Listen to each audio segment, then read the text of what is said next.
Okay, before we start, I suggest that you follow what I'm doing, so then you're also able to look at the articles we'll be going through.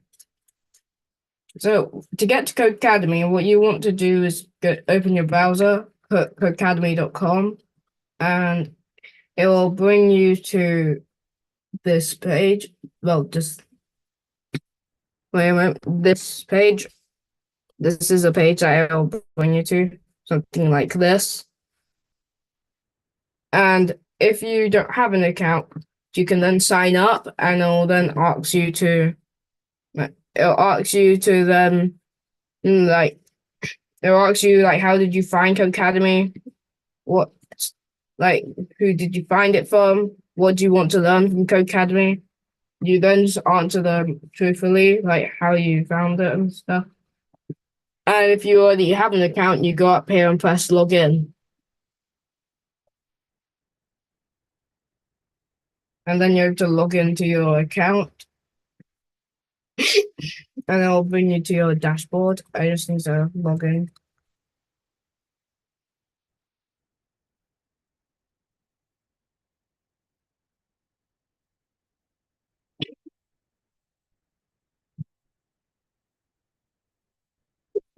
Just waiting for it to load.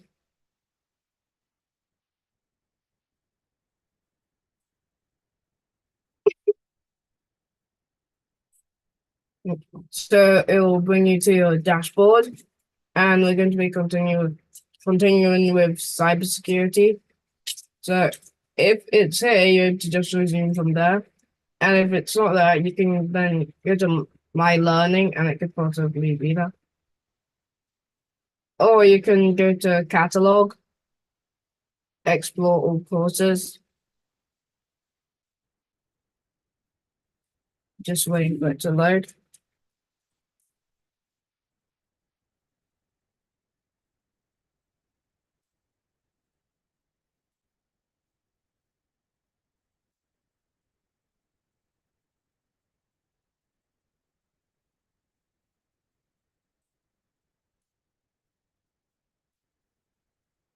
And then at the side, you can see cybersecurity. Then you click on that.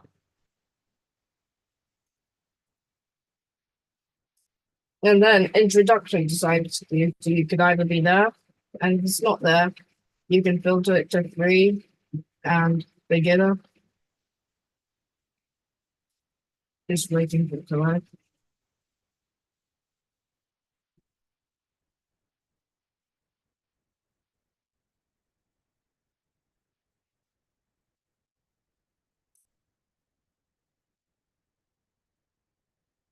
What do you mean with this alternate? Okay, so you can filter it to beginner and free.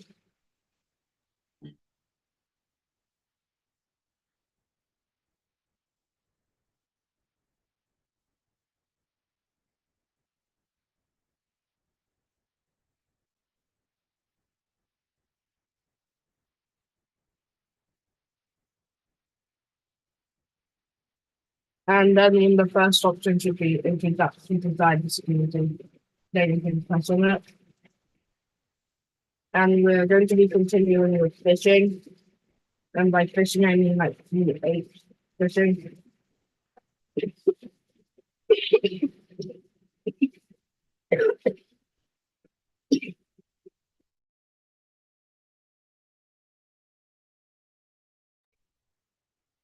So you're just going to wait for it to load. And then if you haven't started the course, it will ask you to start it and you can just click the start button. Or else you can just press on resume course.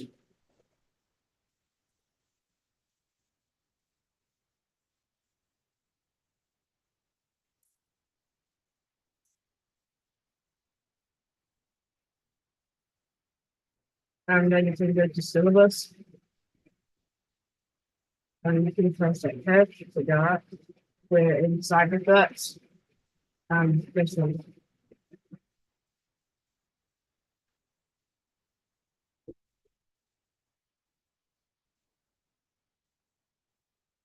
And we're going to be continuing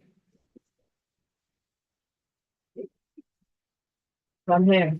The text and typing. Okay, so we're going to continue from here, and we're going to look at some techniques to detect phishing. So even if you're sent a phishing email, there are still ways that you're able to check for it, and that's why most people don't fall for tricks like that. Like, even though phishing websites are going to copies of originals, like we looked at them last week, in case like someone typed codecademy wrong, they'll be on the codecad.com without the Y. So then if someone like sending missed it out, it would then go there and it would make you log in, taking in login details, and would send you back to the original codecademy website, and you would just think on a page refresh and then you would realize. Okay, so we're now going to look at which of these are legitimate or not. Okay, so example one, we're able to view what it says here. Okay, so it says, go, your February account statement is available. And to access your account statements quickly and easily, log into your account and select the monthly statement you'd like to view. And this one is pretty convincing.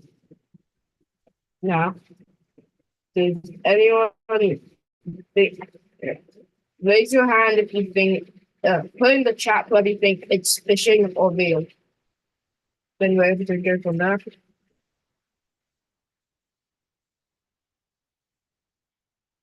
So put phishing or real. By phishing, I mean PH. Instead of FPH. So phishing. Okay, so most of you are thinking it's a phishing email. Everyone's thinking it's a phishing email.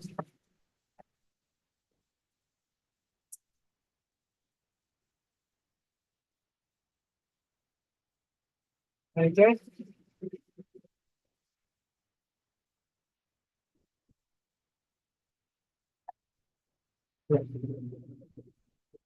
We're now going to look at the answer. So it is a phishing email, and it's because it's from gmail.com with the email. So it's a phishing email. Because if you're getting it from PayPal, you would end up getting it from paypal.com. So that's from their business domain. That's what their account would be from, but anyone is able to do at gmail.com. We're now going to look at the second example. A resume from a friend. So from Tapwood94 at gmail.com to Lloyd. And you can then read it and put in the chat whether you think it's phishing or real.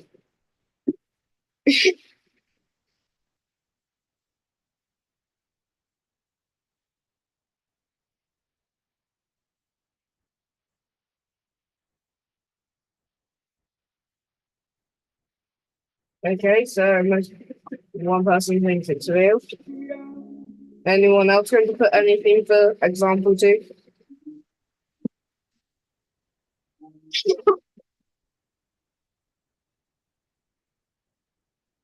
Making sure most of you are thinking that it's real.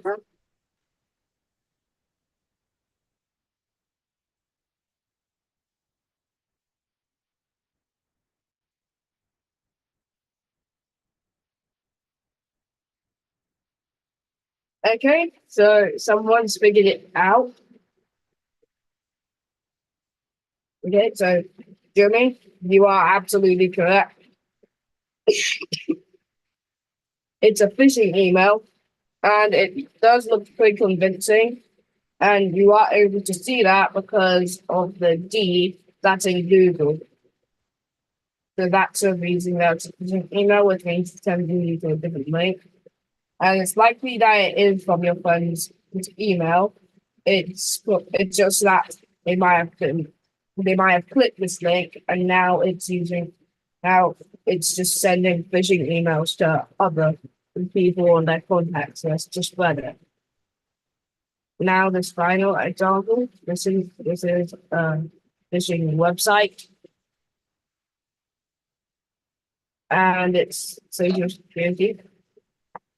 You're able to look at it here. Now you can put in the chat whether you think it's phishing or real. Okay, one person thinks it's phishing. Most of you are thinking it's phishing. No one thinks it's real. One person thinks it's real. Okay, so just put whether you think it's phishing or real.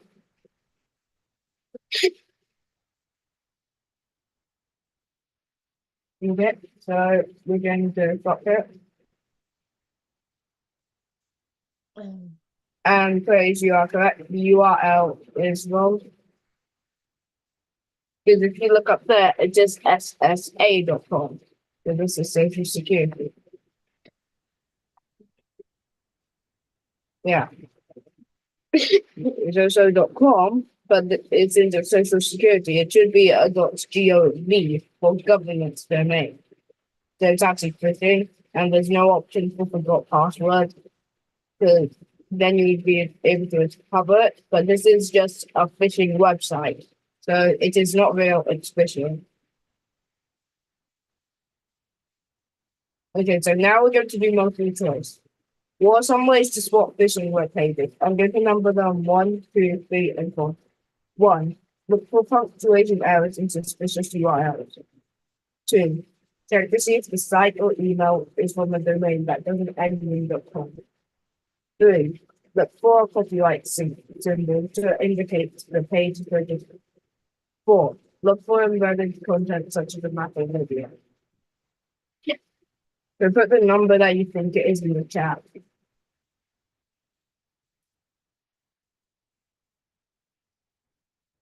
Okay, there's one and 1, 2.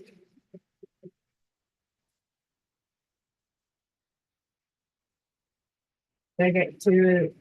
So now there's two ones and two twos. You can't put multiple answers. You can only put one. You can only put one answer, and don't put. And please do not react to other computer changes. That's golden.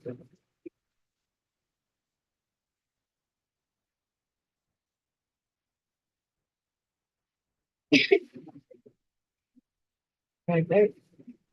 So most people are thinking 1 and 2. Okay, 1 is the majority. I'm going to stop there, and I'm going to press 1. Like, this is correct. So, like, not all sites end in .com. Like, .gov is the government site that we just looked at.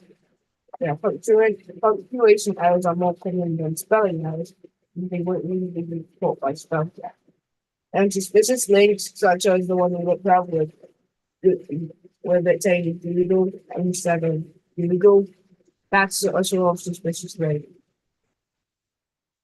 Okay, so those are the links I have to look out for. We're going to now go to the conclusion, and this will end with the phishing. So there's a variety of phishing types, and lots of people can create phishing pages.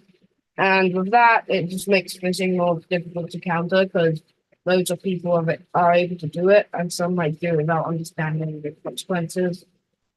And it's best that you don't.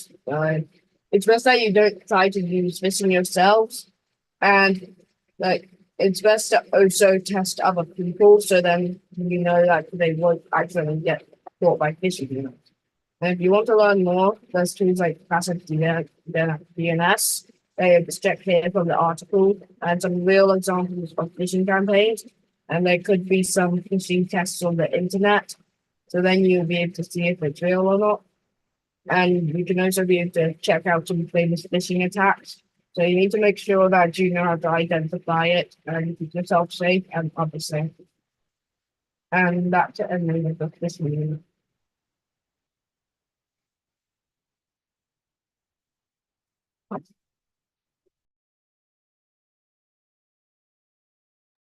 Thank you so much, Joshua, for today. So And this is where, this is where we're going to stop for today. Yeah, so thank you so much. So we are going to continue with the Python now.